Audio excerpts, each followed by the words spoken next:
नमस्कार बच्चों, आज अपन टॉपिक लेंगे बीएससी पार्ट फर्स्ट के अंदर निषेचन क्रिया या फिर जिसको हम कह सकते हैं प्रोसेस ऑफ फर्टिलाइजेशन। इस क्रिया के अंदर 3 चरण होते हैं, जिसका कि सबसे स्टार्टिंग वाला चरण है, पहला चरण है शुक्राणु प्रतिक्रिया अथवा शुक्राणु का अंड में उपगमन एवं प्रवेश। निषेचन क्रिया के पहले चरण के अंदर शुक्राणु का अंडाणु से मिलन होता है तथा दोनों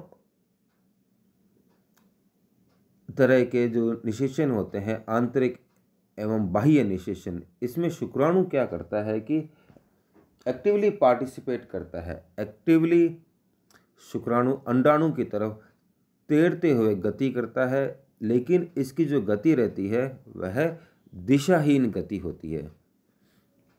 ठीक है ना बच्चों। इसमें अपन ये देख सकते हैं बच्चों कि इसका जो डायरेक्शन रहता है शुक्राणु का, वह प्योरली क्या रहता है, दिशाहीन रहता है एवं रैंडमली होता है। इसको हम कह सकते हैं रैंडमली। ठीक है ना। इसकी कोई डायरेक्शन नहीं होती है, केवल और केवल एक तरह का संयोग ही रहता है शुक्राणु का अंडाणु से मिलन। शुक्राणु द्वारा एंटी फर्टिलाइजिन नामक केमिकल एक्सक्रीट किया जाता है, जबकि अंडाणु द्वारा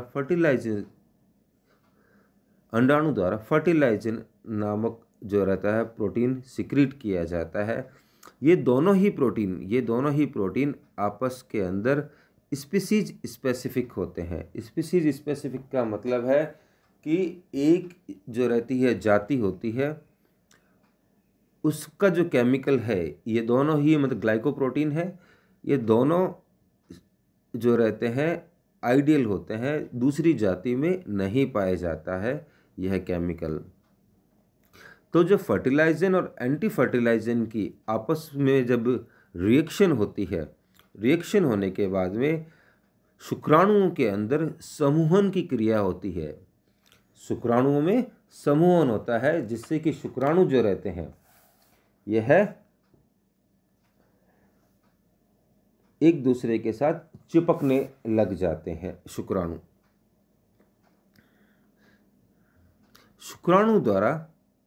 शुक्राणु द्वारा अंड कलाओं के भेदन के लिए स्पर्म लाइजिन नामक केमिकल का सिक्रीशन किया जाता है। स्पर्म लाइजिन क्या करता है कि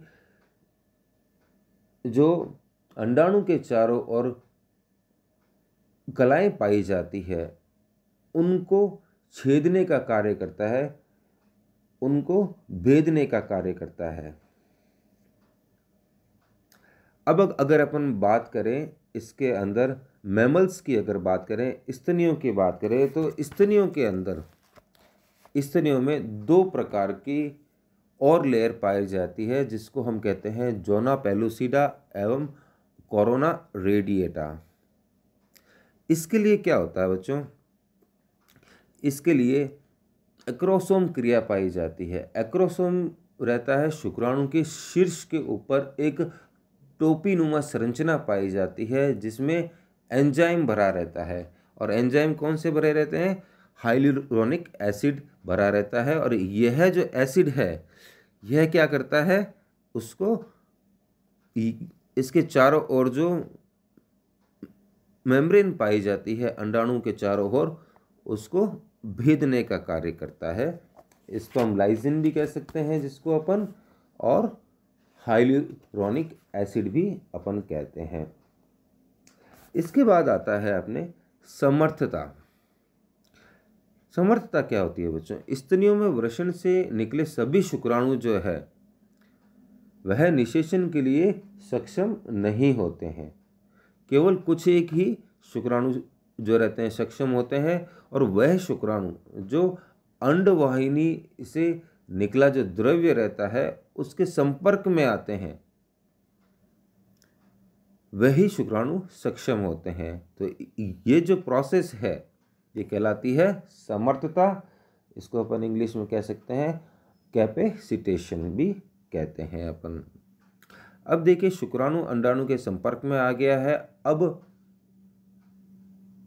अब क्या होता है, इसके बाद वाले स्टेज के अंदर एग द्वारा निषेचन शंकु का निर्माण किया जाता है, जिसको हम कहते हैं फर्टिलाइजेशन कोन। शुक्राणु के अंडाणु के संपर्क में आते ही अंडाणु का कोशिका द्रव्य संपर्क बिंदु से थोड़ा ऊपर उठ जाता है, जिससे कि एक कोण के आकार की संरचना बन जाती है। ठीक है ना, जैसे अगर अपन ये एक अंडाणु है तो इसका कोशिका द्रव्य थोड़ा सा ऊपर की साइड में उठ जाएगा, जिससे कि एक कोण के आकार की संरचना का निर्माण हो जाता है। और जो इनके चारों और जो स्पर्म्स पाए जाते हैं, यह स्पर्म्स का जो हेड रहता है, इस हेड को अंदर ले लिया जाता है कोशिका द्रव्य के अंदर। इसमें ध्यान देने वाली बात क्या है कि शुक्राणु का केवल शीर्ष भाग ही कोशिका द्रव्य के अंदर प्रवेश करता है अंडाणु के। तो इसको अपन चित्र के द्वारा भी समझते हैं बच्चों।